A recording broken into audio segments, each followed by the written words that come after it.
Of the Diamond Light Codes, the Cosmic Playground. We've had a lot of fun trying to put these workshops together, problems with audio and with sound and with technology and just all sorts of really, really strange stuff going on. Finally, we've managed to get the process back on track. So here's hoping that the audio and the sound holds out for this third session. So welcome those of you who are able to join us live to session 3.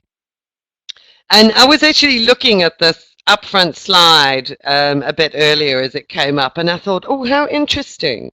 The 3 codes that I actually chose for the front page, and it's been the same for all of the webinars, are graceful simplicity, and reawakening, and angelic essence. And I thought, what a beautiful combination of codes. And I hadn't actually thought about it. It was almost like a random choice. You know, we know that there's no such thing as that, but it was just the 3 coming together, sort of when we flow with grace and in graceful simplicity, we enable a reawakening to a whole new level, and what we awaken is our angelic selves, our own highest essence, that angelic presence, if you like, that beingness. And Rachel's just made a suggestion in the chat room that maybe I should change the codes for the next session. And Rachel, that's a very good idea, and I will do that. That is just so funny. All of the problems that we've had. So yeah, just a beautiful flow, you know, and when you're reading the codes, when you're actually doing the light code readings, and those we're actually going to do next week, in the final session, there's usually a beautiful story and a flow that actually unfolds if you follow the information through. So just really beautiful. If you look at the background colors of the codes too, you come from a very peaceful, quiet. The pale blue is very soothing. It's very calm. It's very peaceful, which aligns with the whole essence of grace and simplicity and letting go of control, because blue in its challenge actually represents control. And needing to do things and to manage the processes, whereas this is the exact opposite. That's the gift in the blue. Green is very expansive. Green takes us into a whole new space. It represents changes in direction, ability to make decisions, expanding the heart, opening the heart. And all of those are associated, all of those qualities are associated with a reawakening, this ability to move our energy into a different space. And this, you know, of course, the symbolism within the code as well. I'm just giving this to you guys so that you can begin to look at the codes and connect with the symbolism in there for yourselves, because you'll probably uncover a whole new layer that's really pertinent and relevant for you as individuals. But these I actually see as kind of like releasing seeds that have been within us germinating. And opening up. Part of the reawakening is opening and reawakening to another aspect of self at a whole new level and a new way of being. So the green provides the fertile space in order for us to release what has been germinating, what has been birthing within us. So it's a very, very significant code whenever anybody chooses that blindly, or where it's coming from the unconscious. And of course, here we've got the orange of joy. It's actually more of a golden color. It's sort of an orangey gold color. And of course, gold is associated with our highest essence. It's associated with release of irrational fears and phobias. It's the gold of just pure joy in beingness. And if you look at the code itself, for me, this is also significant. It's like lifting the burdens. The shapes in here represent wings. It's elevating us into the wisdom, the golden, joyful beingness of our angelic self, our highest essence. So that's just a little bit of insight into the codes, and I'm sure that you will see, perceive, and connect with other aspects of them as you actually play with and just explore them and really communicate with them in your own way. They're really, really fascinating. So I hope that gives you an extra little bit of insight there. And yes, I will change the codes for the next session. So that should be interesting. Did that give you something that you perhaps haven't seen or been aware of before? Or does that just make perfect sense to you?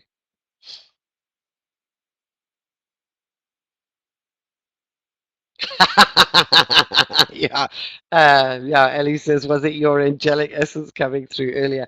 I don't know. It felt as if I was wading through stuff. It could very well have been the angelic essence saying, just surrender, and we'll get it. We'll get this working and flowing somehow."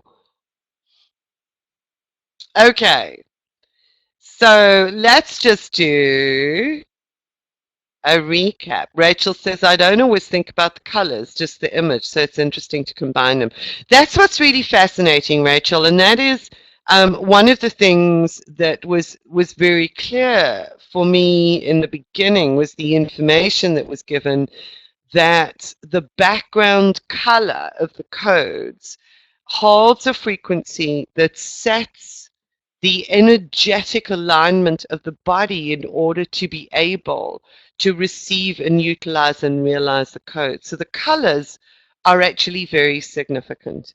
So what's really lovely is if you have colored silks or colored cloths or colored oils, anything like that, and you've got a client that's actually selected a number of codes, is to be able to assist the body in achieving that resonant space by applying the color to the body in some way, shape, or form.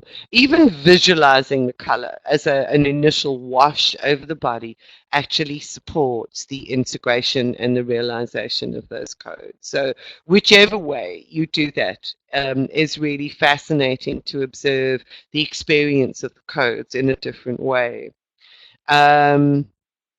Okay, so just a little bit of a recap in respect of the codes and what they're about, because it's been a while since we managed to get together as a group. They're about activating higher consciousness potentials.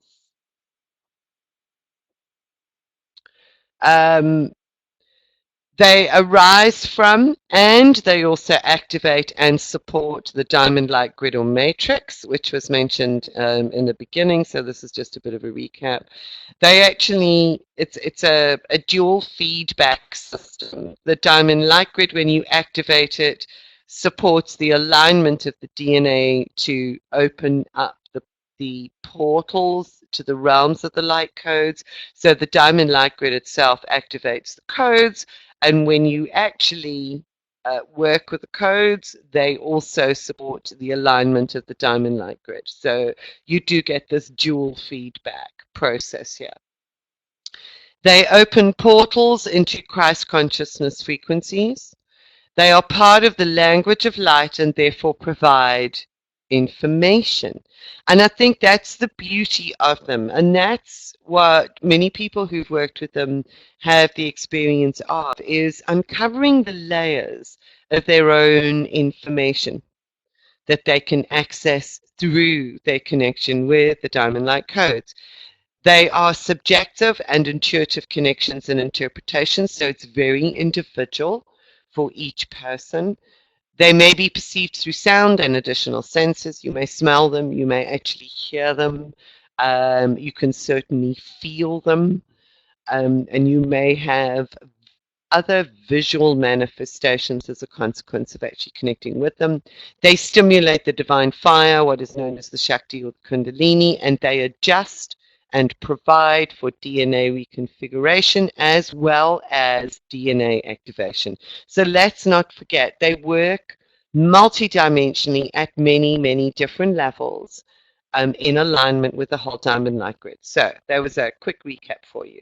So what I wanted to share with you, this is in your workbook, but I think it so often helps our understanding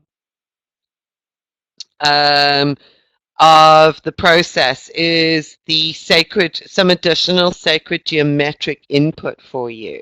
And Rachel's just made a comment here. She says, I just realized that I'm probably feeling so hot because the codes were in front of me for over half an hour.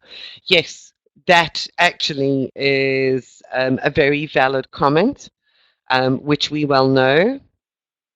So, who of you have heard of phi, or the golden mean spiral, or the golden mean proportion?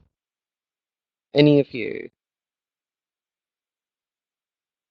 There's a party going on outside here, so I hope the noise doesn't interfere. Okay, so Ali, yes, you've come across it before, and I know I have mentioned it, and it has been in a couple of other presentations that I've done. So let's just do a little coverage of the phi, or the golden mean proportion, because the whole thing about the integration of the diamond light codes is that they do spiral in, if you like, on vortices that are golden mean vortices, and those vortices or spirals are actually also stimulated and coordinated and driven and opened up and activated by the diamond light grid itself.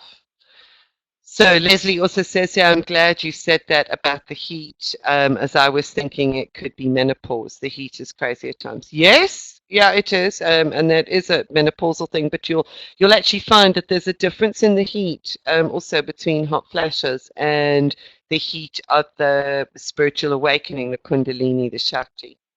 So just be aware of those subtle differences. It's really quite a fascinating observation exercise. So, phi, which is the golden mean ratio, is a mathematical building block for life. It is derived from what is known as the Fibonacci number sequence. And the Fibonacci number sequence is something that has always existed, and it was rediscovered in the ratios and the manifestation of natural phenomena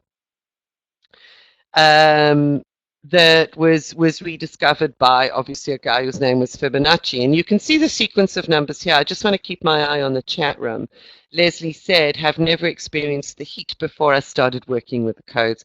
Oh, there you have it, Leslie. You know, is that observation, is just be very well aware. And I told you guys the story of the woman that I'd actually done some work with, who saw the wall of fire in my study, if you like, right next to me. And it wasn't a fire, it was actually the wall on which all of the light codes were pasted. This was a psychic connection with where I was sitting. So you guys have actually heard that story. So just be aware, yeah, because it does generate some incredible heat and incredible intensity. Celia Fenn has put out an interesting post, and that was into, I think she calls it Diamond Starfire and the Diamond Light codes. And she talks about activating the heat at the moment in respect of Diamond Fire. The thing is, it's probably intensified at the moment because of the prevailing energies.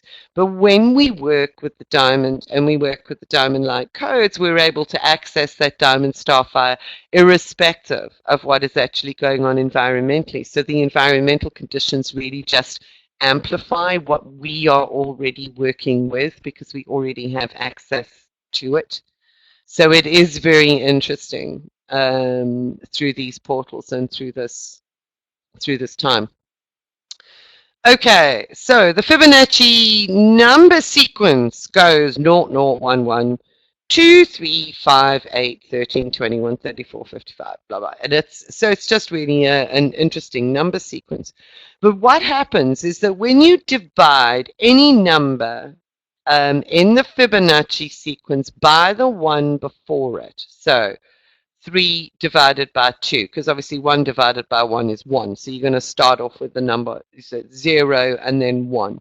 3 divided by 2, 5 divided by 3, 8 divided by 5, 13 divided by 8. So any number divided by the preceding number, the answer always comes out close to 1.618. And 1.618 is the number or the result of that ratio, which is actually called the golden number. And we find this number representing geometric and mathematical perfection. It is the mathematical universal signature. It's the signature of God. It's also called the divine proportion, the divine mean. It's the signature of God because we find it throughout all of the natural kingdom, the natural world, including the proportions of our own bodies. And it's very, very relevant and important and significant as far as the Diamond Light Grid is concerned, and insofar as working with the Diamond Light Code. So I just want to show you this. And this is something that very few people talk about in respect of the diamond and the diamond codes. You know, there's some beautiful esoteric information about what it is, but there's very little that makes or builds that bridge into the mathematical realm and why it's actually so significant into things like the golden mean or the golden proportion. So let's just have a look at what is known as the phi spiral. So the phi spiral is based on the numbers of the Fibonacci sequence. So if you take a grid, and you can draw this for yourself. In fact, when you draw sacred geometric forms, when you play with them, it is one way for your body to be able to adjust to the qualities of that particular shape. So it's wonderful to actually draw some of these sacred geometric forms. So you can get some normal block paper. And what you would actually start off with is you would start off with the first 2 active numbers of the sequence, which is the number 1. Okay, the beginning. So you start off with the 1, 1. You see, those are the first 2 active numbers. So you got 1, 1, 2, 3, 5, and you can count the number of blocks. So they've actually, in this particular example, just used a block which represents 1. In this block, right above it, this is also known, by the way, as the sacred rectangle. So you will see that there. You will actually see it here as well. So there's the sacred rectangle. Number 2 squared will actually give you 4 blocks. So each one, when it's drawn out here, is the square of the number. So there you've got 4 squares representing 2. 1 squared is 1. 1 squared is 1. 2 squared is 4. 3 squared is 9. Take a look. So you would actually cover up 9 blocks. The next number is 5. 5 by 5. 5 squared is 25. So there's your number 5. 8 is 8 by 8. And now what happens is that if you take your starting point at the top right-hand corner of the very first square, you can actually describe or inscribe a spiral that traces through those particular blocks in the way that it does here. And it would obviously, if you carried on, you'd find this embedded within a greater matrix. You could actually continue that spiral. So your next number would be 13. So in your next number, you're going to have 13 by 13 squares. So you're going to have a much bigger arc. And your next number following that would be 21.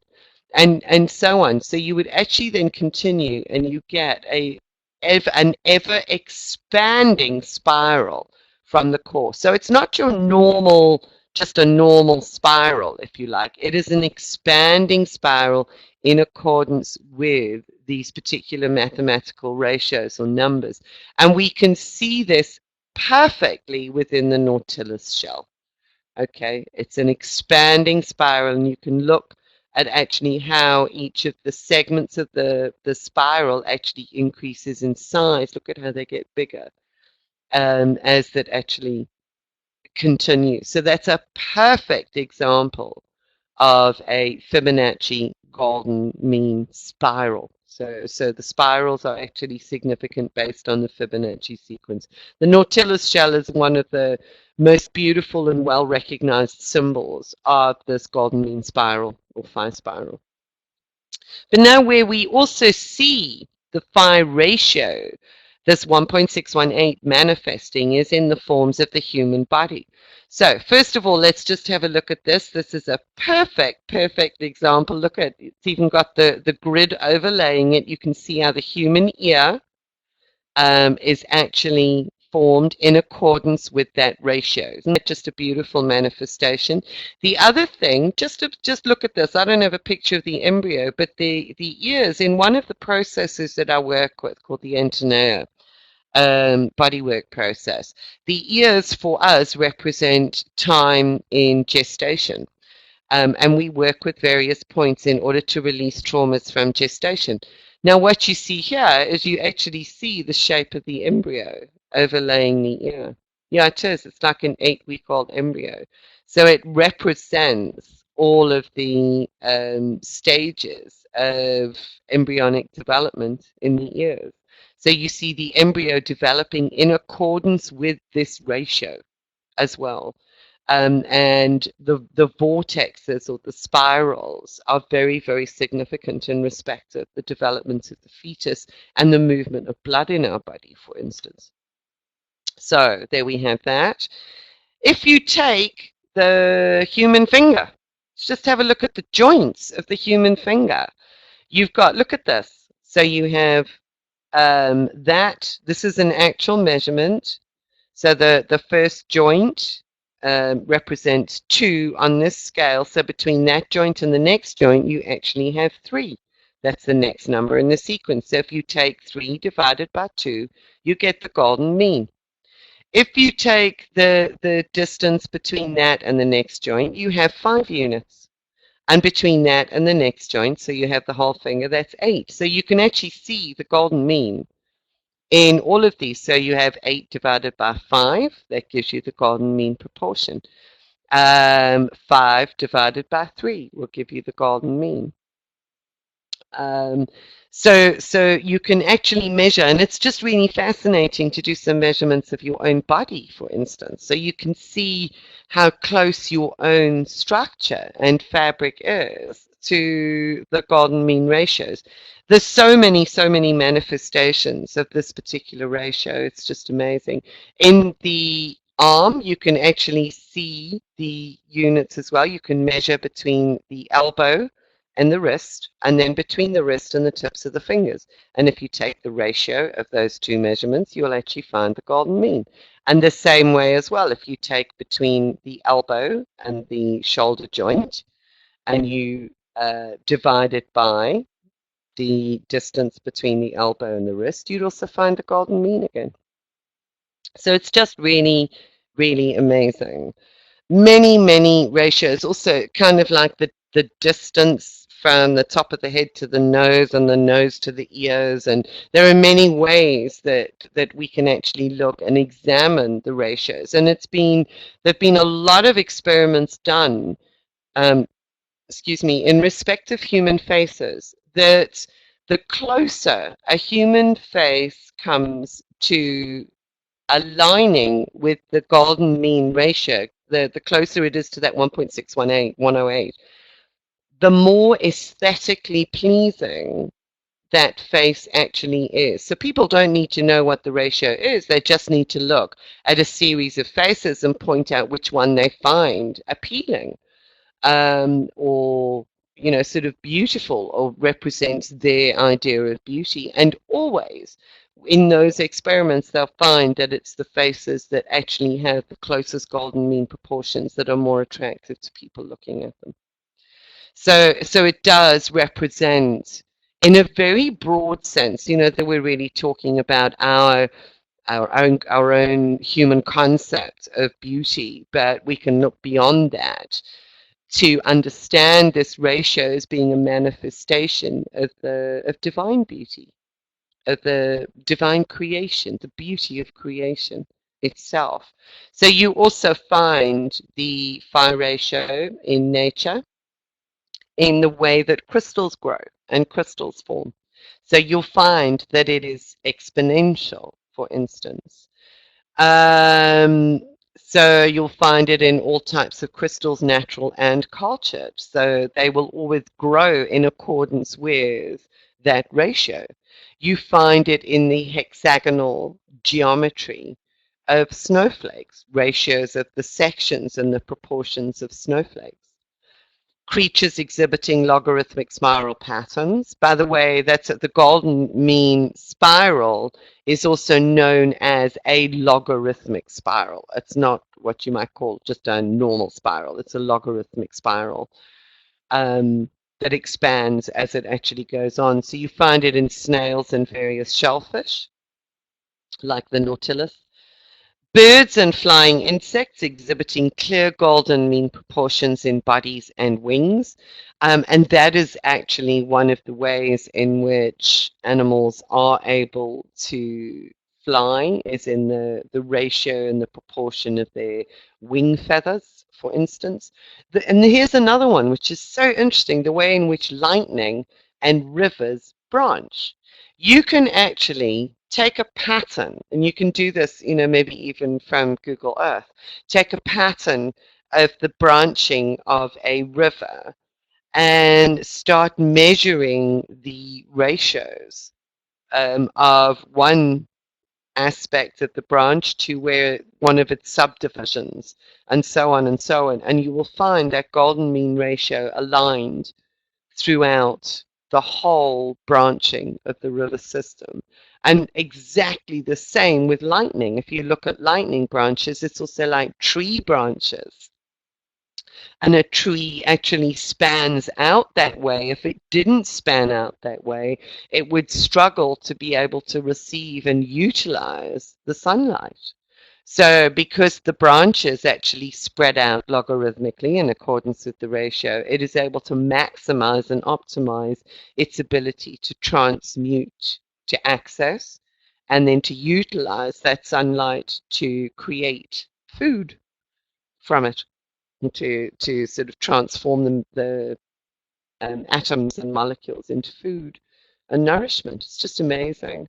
The geometric, molecular, and atomic patterns. So write down the physical makeup of our body. This ratio is present in everything. So whatever we do to align ourselves with this ratio, to support our alignment with this ratio, brings us closer to access and integration of the divine within our physical being. So that's one of the advantages energetically that provides us. And it's beautiful to look out at nature and to marvel at how this golden mean ratio actually manifests itself, or is manifest as a consequence of the divine frequencies. And you guys are, I'm sure many of you have seen this before, is a spiral inscribed around a pyramid demonstrates, it's a logarithmic spiral, and it demonstrates the phi ratio. So the length of one turn on the spiral divided by the length of one turn at the previous level will give you that 1.6108 ratio. Energy moving and swirling around a pyramid. So you can actually see that the diamond, when we work with it, supports us in the generation of golden mean spirals, which is why the diamond is an aspect of the fabric for connecting with the universal divine frequency, the universal divine source. And that's one of the reasons why it is an aspect that is found throughout all of the whole universe, like I say, from the way that superclusters of galaxies actually form themselves right down to the patterning within our own bodies. The more we align with it, the greater is our ability to connect with the source energy. So Rachel's put a question here. I put some light codes in the windows with the sticky material. Yeah, for the sun to shine through. Will the moon have the same effect? Yes.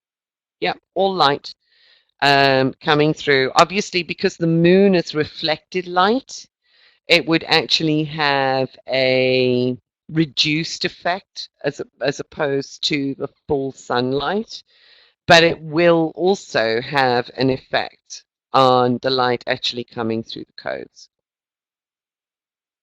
No, you're talking about the spirals, Rachel. She says, does it form in any particular direction? Is if you think about the diamond, you don't only have two pyramids base to base within the diamond, that's a two-dimensional form, but the octahedron in 3 dimensions, whichever way you turn it, and this is the beauty, whichever way you turn the octahedron, you have always got 2 pyramids joined in the middle. So you would have spirals coming in from the left and the right, spirals actually coming in from the front and the back, and from above and below, because all of those directions would initiate or draw in the 5 spirals into your being, those vortexes of energy. Okay. Yep. Okay. So, where this really becomes very interesting for me too is the octahedra and this golden ratio in our DNA. So remembering what I've just said about the octahedron, about there being, whichever way you turn it, you've actually got pyramids back to back, and you've got interconnecting spirals, 5 spirals that are created through the diamond. Now, also remember that the diamond is, and the diamond light grid is a projection from our DNA. So do you remember the image that I've showed you guys previously where you've got the X-ray diffraction, that because of the coiling nature, the spiraling nature of our DNA, it actually projects a diamond into 4D space. So you actually see the light of a diamond when you do X-ray diffraction through DNA. But phi as a ratio is actually found in the coiling of the DNA. It is the ratio of the length of one turn. So here's one turn of the DNA. So there's the length.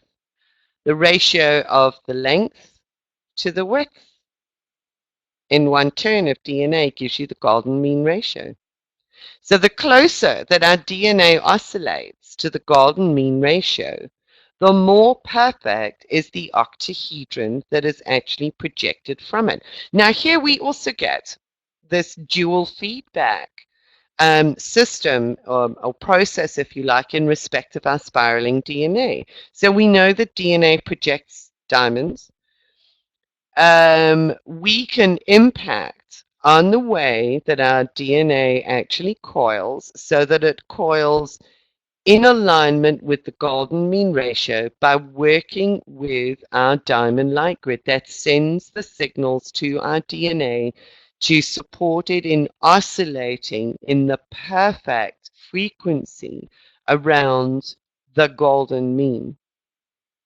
At the same time, anything that's done, any other DNA activations that actually support the, if you like, the activation, the superconductivity of light through our DNA, when that is done, that actually then assists in the projection of the diamond light grid. So here you've got the diamond supports the DNA, and the DNA, what we do at that level, also supports the creation of the diamond grid through this golden mean ratio. Now just think about the DNA for a moment, because when we get stressed, literally what happens is that our DNA actually becomes very tightly wound up. I mean, think about the language that we use. We say, we're highly strung or coiled like a spring, when somebody is really, really, really stressed.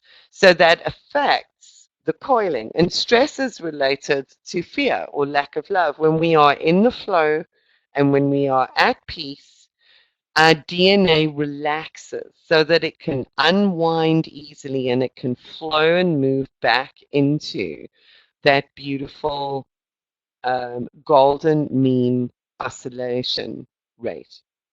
So, what the light codes do um, is the light codes help to bridge and to bring perfection and information into our DNA wherever there is patterning that prevents our DNA, that is holding some of that tightly coiled or some of those tightly coiled sections in place where we have residual fears or ancestral fears or things that we've inherited, things that we have brought through as part of our soul matrix from previous experiences.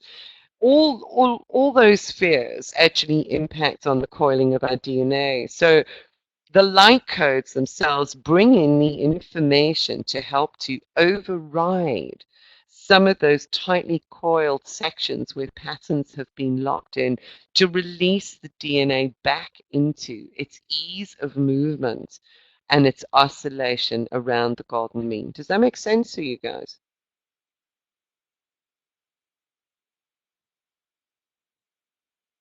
The silence there. So the light codes work at the DNA level to help to restore the original fabric and the projection of the diamond light grid. So yeah, there's only so much really that's written in the workbook. What makes it, I think, so interesting is just talking through this information so that it becomes meaningful. The other thing that is really fascinating that I learned just a couple of days ago, there's a lady in the US called Cynthia Gardner O'Neill that I've also done a bit of work with over the years, and her business is called Harmonics. And oh, thanks, Leslie. She says, understand it on different levels and feel it vibrationally. That's wonderful. Yes, Rachel, it is. She's maths isn't my strong point, but it helps to hear the information. Yes, it does. And I've always found that. It's one thing reading it, it's another listening to the way that some of the information may be communicated. And as you say, there is a vibration that goes along with it, and it's a vibration of truth. So your cells, your DNA, your being begins to resonate with that. And when we've got the visual and the audio together, it actually also supports the integration because we're talking multisensory learning. So one of the things that Cynthia does is Cynthia actually works a great deal with the heart. She works with understanding, obviously, the blood as it's associated with the heart. And one of the beautiful things about this, because we found over the years that we have a beautiful alignment between the work that Cynthia is doing and the Diamond Light Grid work, which was how we originally connected. She found me through the Diamond Light Grid stuff. But in her research, connecting the heart and blood and all of the rest of it, what she has established is that when the blood system, when our heme molecules and our blood system is stimulated to move and flow with a vortexial motion, i.e., in vortexes, is that it supports the health and the strength of the heart as well. So here we come back down to the diamond and the heart, because the vortexes that she is talking about, we're talking micro vortexes down at the level of the blood, that the diamond and the diamond light grid strengthens the heart. It also stimulates the vortexial motion of energy into the blood. So it boosts our blood's capacity to both carry and utilize oxygen. Now, you will remember, I know Ali and Rachel, you've come across this before as well, but down at the level of the blood cells themselves, you've actually got chains of octahedral iron molecules or crystals at the very heart of our blood cells. So whatever we do with the diamond light grid, whatever we do with the diamond light codes, which helps to heal and mend and strengthen the diamond light grid, sends a signal not only to our DNA, but it also sends a signal and stimulates the vortexial movement of energy into the heart of our blood cells. So we have this beautiful synergy where the diamond amplifies the blood's ability. And there's also DNA in the blood, by the way, which not many people realize. It was known or thought for many years that there was no DNA in blood cells. It's just been found that there is. It's just different DNA. So there is an impact at some level of DNA whenever we work with the diamond. So it's both nuclear within our cells, as well as within our blood cells, as well as within the mitochondria of our cells. So it's quite a fascinating process. But working with the diamond and the diamond light codes stimulates and eases the flow of blood, helping to strengthen the heart and balance blood pressure. So it actually boosts overall health because of the spiraling motion of the energies that is generated. So that's another little add-on for you. I hope that also helps to expand the picture and the insight as far as the codes are concerned. So any comments on that, love, guys?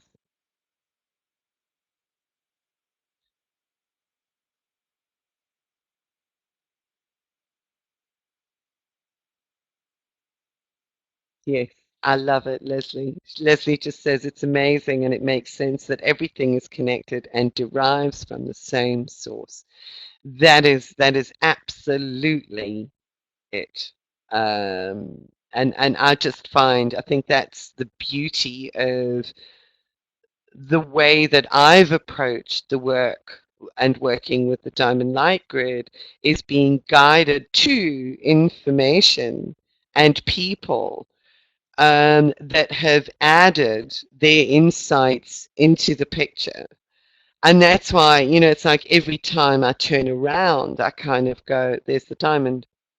There's the diamond. There's the diamond again and again and again. And so it really is just magnificent, the levels of interconnectedness. And I know that you've heard some of this information before. It's just pulling it together in a different context. So it's a reminder of what you may have already heard before and an additional insight within a different framework. So Rachel says, I need to listen again and again, can't write fast enough. It's interesting how many older houses have diamonds on the outside like mine and diamond-shaped windows. Absolutely. I've noticed that in the UK, Rachel. Certainly, and the stained glass windows.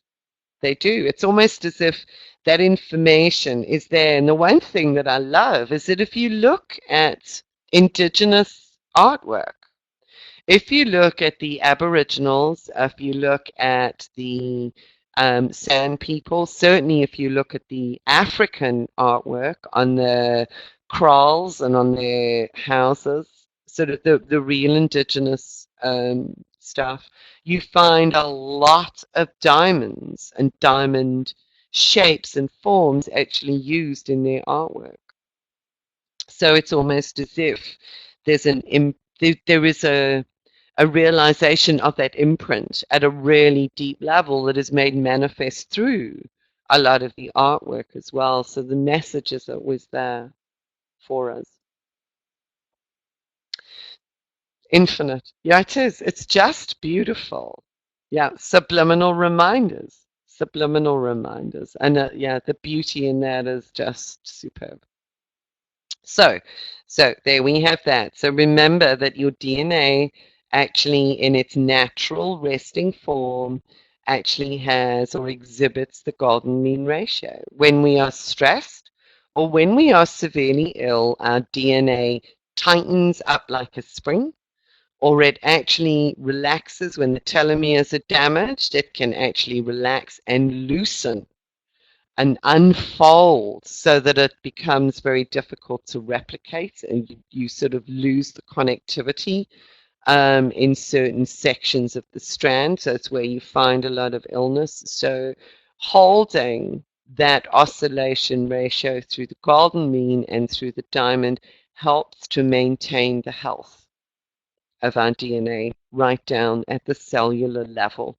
And the light codes are a vital component in that because they bring the information into the DNA to override the damaged sections and help to restore the DNA, also to activate some of the latent portions within our DNA. So there is an aspect of DNA activation with that too.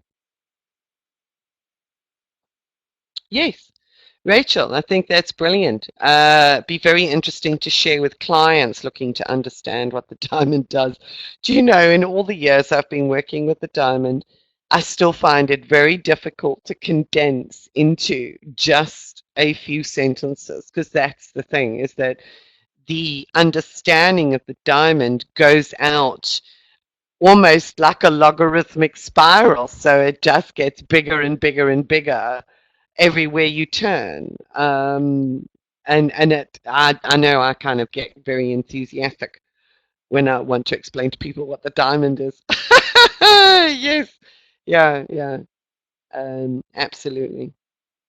But it is understanding all of these relationships. The thing is, Rachel, hopefully, as soon as my book is written, you can hand them the book and say, here, have a read. Because that'll actually start making sense. So this is one of the things that do you know what do you know what I find though, Rachel, which is interesting? Rachel's just said it's frustrating when you want to share it. I agree. I used to go through a lot of that frustration because I'd already pulled together so much information and it just felt like people didn't want to know what this was all about. But I realized as time went on that the frequency that we hold when we're working with the diamond consciously, as you are, as you all are on the call, there is a resonance that is actually established, and people will either connect with that or they won't and want to know more. And no matter how much information you share with them, it won't have that they won't be able to connect with the diamond if their resonant frequency is not at a level that they are actually able to make that connection, to be able to elevate themselves into that space, because it really needs one to be holding space at the soul level, holding space for your higher self, holding space for your diamond self, if you like. And it does, to a point, require some of the work to have been done by the individual to raise them to that level. Alternatively, some people are actually born with those codings, and your resonance will just switch them on, and then they'll know. They'll go, and I don't know how I know or why I know. I just know that this is the right thing for me, and that's what I've done. Is I've actually also just learned to let go and to trust that those people who need to be in this space are the ones that will be brought to you. So even without the information, they will know, and they will be the right ones. We will reach the right ones. So we just really have to hold that space for them. And Leslie says, yes, absolutely. Yeah. And that's it. Yeah, I just learned to let go. I used to go through all of that at frustration, and it is so exciting because you can see the potential because you're there. You know, it's like, Rachel, you're there. That's why you've got that excitement. You kind of go, you know that this is a gift that you can share with people that awakens something within them. And if they're not configured, that's the word I was looking for. If they are not configured for that at this moment in time, it won't make any difference. You can give them all of the theory and all of the information in the world, and it just won't trigger them. So yeah, bear that in mind. So there's some of the sacred geometric information to support your work with codes. Now, week 3 playtime. I already gave you this exercise in the workbook. Have any of you had an opportunity to play with it yet, or not? You have. Oh, that's fantastic. So this is now the tapping into the key joints of the body. So, were there any experiences that you were able to observe or be aware of or record as a consequence of this particular section of the playtime? Okay, so Rachel says, not as much as I would have liked, being so tired. It's okay, maybe we were meant to go through this particular session or webcast in order to activate that internally. So Leslie says, yes. Oh, wonderful. Ali's not had a chance yet. Okay. So that's okay. You know, this is something that you have the recordings of, and you can go back to. You have your workbooks, and you can play with it over and over again. The reason why we actually work with the joints of the body. Okay, so Rachel's playing with them. She's got the codes on the windows, bringing in the light on the front door and under the water jug. Brilliant. So Leslie says it was like being defragmented and reconnected again at a higher level. Brilliant. Thank you, Leslie. That's just such a wonderful input for other people.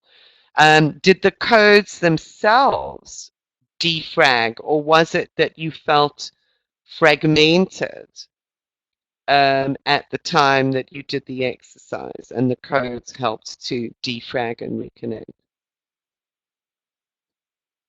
was like an update. Okay, fantastic. Thank you, Leslie. That's wonderful insight. So there you go. For those of you who are listening in, I know that Angelina had actually emailed to say that she may not be able to attend live because she was having some work done on the house. Energy update. Fantastic. So the reason why we work with the joints of the body is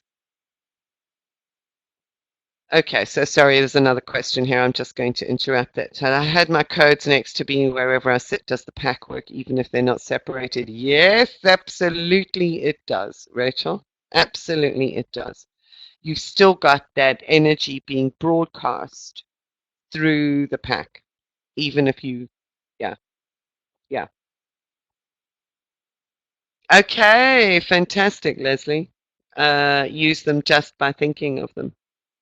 You don't go and visualize the code and then actually work with it. And it may be interesting, bearing in mind the color process, is to attune the body using the background color of the code also. So you guys might want to try that one way or another. Using one of the examples from earlier, tune the body using the background color of the code and then tap the code into the joints. Okay, fantastic. They really, yeah, they're fascinating. And I know that they are universal. As I say, with the set that I've got, I often wondered if it was just my interpretation of the codes that were coming in, or these shapes that I was seeing, until other people who had not seen these codes when I was doing work with them and getting them to attune to the different, just to different geometries, and then working with the diamond, started drawing codes from my original alphabet, if you like, from the original diamond light code set, and they had not even seen them. So that really struck me and helped me to understand that what we are working with is a universal language. It is universal in nature, and in fact, the diamond, and the octahedral fabric opens us up to the entire language of creation. So there are even more codes that I have not accessed yet. What I accessed were codes that people would be able to see, to visualize, and start working with. So when you guys have experiences like Rachel has just seen here, I've seen codes when doing different activations not related to the diamond. You say that, Rachel, but now because you have actually been activated with the diamond light and that you do work with the diamond, whenever you do any other work, I say other work in inverted commas, you are still working within the diamond, because the diamond and the octahedral grid binds together and pulls together all the other systems or processes that exist. So it's quite fascinating. So it doesn't surprise me that whenever you've done activations, that's why I say those activations that you've done would still be strengthening your diamond grid, because you've already started working with that and been working with it for quite some time. They'd be working at the DNA level, opening you up to the codes and all of the codes. So it doesn't surprise me that you are seeing other codes. Make a note of them, because it means that there is information that you are open to and now transmitting through your access to these codes. So I hope that makes sense. Leslie says here, it's like we are in the grid and the diamonds are everywhere. Yes, they are. We are in the grid and we are the grid. And that is the beauty of it. Yep. Exactly. So you would have seen this diagram. It is actually in your workbook. So when you're actually doing this and tapping into the joints, just for me to go back, sort of 10 minutes or so, where I was saying the reason why we tap into the key joints of the body is, if you think about conditions that affect the joints, sort of stiff joints, inflammation, arthritis, rheumatism, all of those things. All of those conditions in the joints represent a lack of self-love. Inflammation, heat, anger, frustration, usually self-denial, usually anger and frustration at self when we uncover all of that. So there's an aspect of self-denial and lack of self-love. Everything that the diamond and the diamond light codes brings to us is an opportunity and an opening to enhance our connection with our divine source, that aspect within us, of us, that knows only love. So when we tap into the joints, yes, when we tap into the joints, we are tapping in messages and confirmations of higher self source, divine love into the joints. And that's why we tap the light codes as one of the exercises into the joints. So you might want to hold that thought when you actually do that, do this process or do this exercise, that is what you are doing. You literally, so you program your crystal, you get your crystal that you're going to use for the exercise, you program it for transmitting light code information, or whatever the languages that you want to use. It's always very personal. So you cleanse your crystal, and you can cleanse it with salt. You can cleanse it by the light of the moon and the sun. Take it through at least a 24-hour cycle. Some crystals are very sensitive to salt. You can actually use the white fire essence. Put it in water and use the white fire essence to cleanse your crystals. You can use the diamond light spray, the ultimate diamond spray, and just notice how quickly those crystals release whatever they may have been holding on to. And then program it to be your partner in this process, your partner in being able to receive the information, the love, and the frequency through whatever code it is that you have chosen to work with. Absolutely, Rachel. That's a brilliant one. You might even want to, sort of use the diamond oil with the crystal or over each of the joints and draw the code in that diamond oil. That's because that's a beautiful oil. It opens up the heart the minute you put it on the body. So that's a great idea. Dip your crystal in it and draw with the tip of the crystal. Have aching in all these places, was hoping it was releasing. Oh, I've got my crystal, been holding it to tune it into me. Yeah. So that's what I would actually suggest. So there you go. That was the exercise for week 3. And next week, we're going to do the light code card readings, and I'm going to do a process with you to support the integration of all of the codes. So it would actually be good if you have your set with you, because I would like to ask you to actually place yourself in a circle of all of the codes when we actually do the webinar next week and do the process next week. It's a really powerful exercise. So Rachel says, I love it. I'm glad I waited to listen to this webinar now. Oh, I know. And I'm glad we persevered, because at least we finally have had the opportunity to share and to clarify some of that information. So you can also now do this exercise with perhaps a greater degree of self-awareness, a greater degree of consciousness, and greater degree of love. And of course, what you do is you put yourself into your diamond, into your octahedron, when you do that exercise. One of the things that you might want to do to start off with is actually start off tapping into the base of the spine, because that stimulates the diamond. So yeah, I'll put the diamond on the front. That's sort of like the anchor point, but we know it's at the back, at the very tip of the tailbone, the sacrum, the base of the spine. So perhaps tap in there first, and then into all of the other joints. So as Rachel says there, we had our energy well and truly raised up before we started, and we did too. We had some giggles again because of the shenanigans and the audio issues. So thankfully, and hopefully that's all sorted, that we will have a wonderful gathering again next week.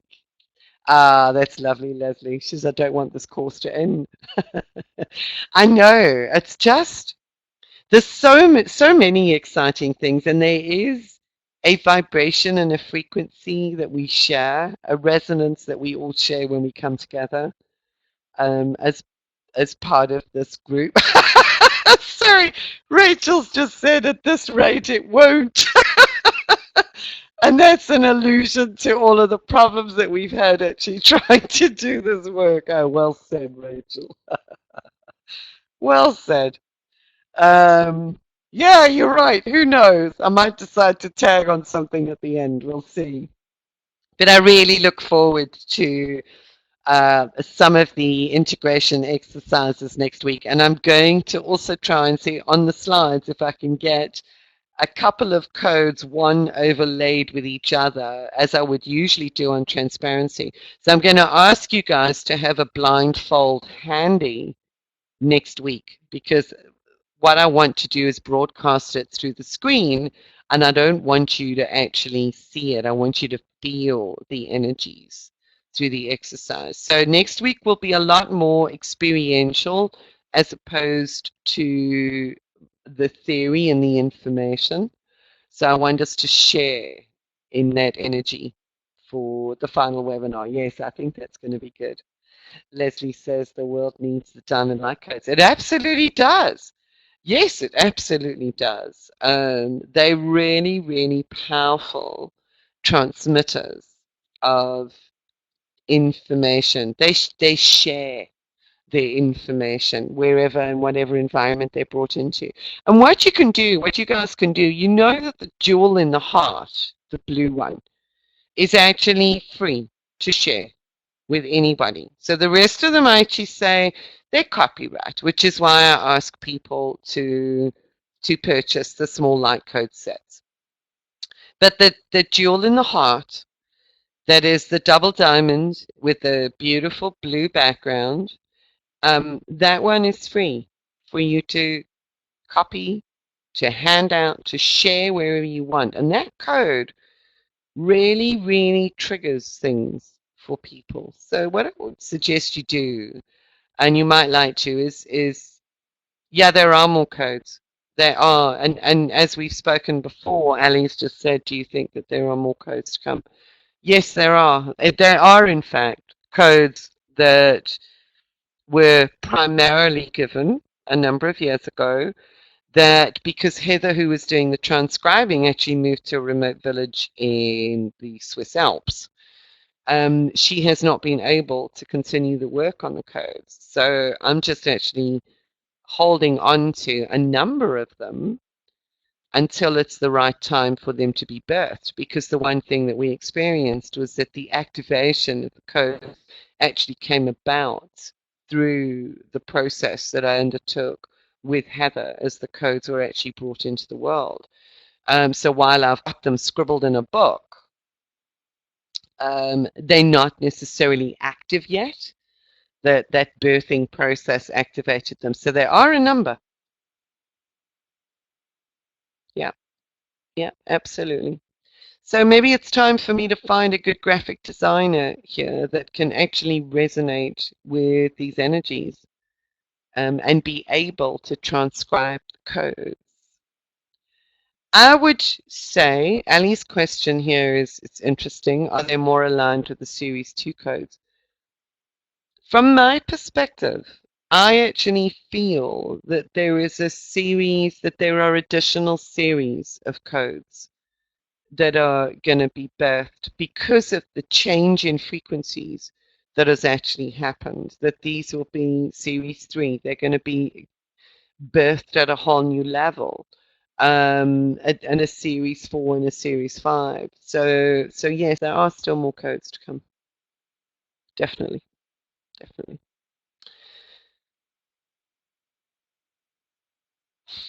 Okay, and Rachel said here, Magenta Pixie did a video on 5th of October about the activation of codes, the crystalline matrix. She mentions the codes and their importance. Yeah, yes, absolutely. You know, and the thing is, we connect with these diamond light codes in a visual geometric sense. And they're very, very powerful.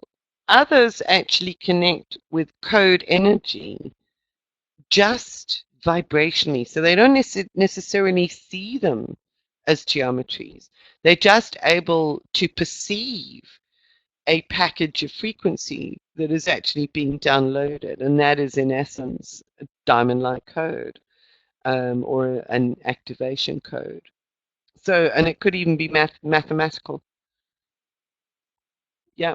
The frequency and the frequencies within the codes definitely do become more refined and higher or elevated in accordance with the vibration of consciousness. And we know that the consciousness of the planet is shifting. There are many, many people who've done an incredible amount of work to support that. We also know that the planet, Earth, and the Sun and the solar system is spiraling through a space, region of the galaxy that it has not been in before. And that's literally sort of scientific truth as well. So we're not static in some far distant arm of the Milky Way galaxy. There is everything is actually moving as it continues this spiraling motion, this vortexial motion.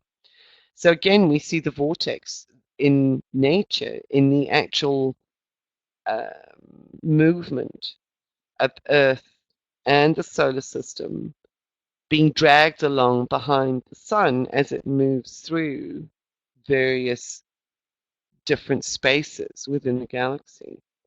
So that logarithmic spiral is just seen everywhere. That vortex that is actually created is just amazing. So yeah, we are being bombarded with new elevated energies, and that spiraling motion is supporting the Earth in being able to access and hold these new and refined frequencies. And we're supporting the embedding of that. It's just an amazing process, really. So you guys okay with that now to do that for this week? And then I really look forward to connecting with you for some deeper experiential work for the final webinar. Got any more questions or comments at all? So Rachel says, what's fascinating is that we are surrounded by all the codes and frequencies we need, but are so unaware of what's really out there. Yeah, very good comment. Very good comment. Yeah, we're being bathed in it. It just really is a matter of whether we are receptive to it. So, yes, look forward to next week. And here's hoping that we're actually able to hold the sound audio frequencies that we can successfully enjoy the rest of our light code journey together. So Leslie says, just very grateful that you've been able to put this information into words. Oh, thank you, Leslie. No, it's okay. Looking forward to getting stuck in. Going to charge my crystal up by the supermoon. You do that. I think that's going to be fantastic. So look forward to sharing your experiences next week as you play with this even further. So we'll come back into our sharing resonance space in a week's time. Love you lots. Have lots of fun. Love it, love it, love it. Good. That's the important thing. So yes, thank you all. Have a fabulous week. And I'm so happy you were here sharing your light with us all too, Rachel. Thank you, everybody. Have a wonderful, wonderful week, and we'll connect again in a week's time for the rest of our journey. Have a magical, magical time. Enjoy the supermoon. Big hugs.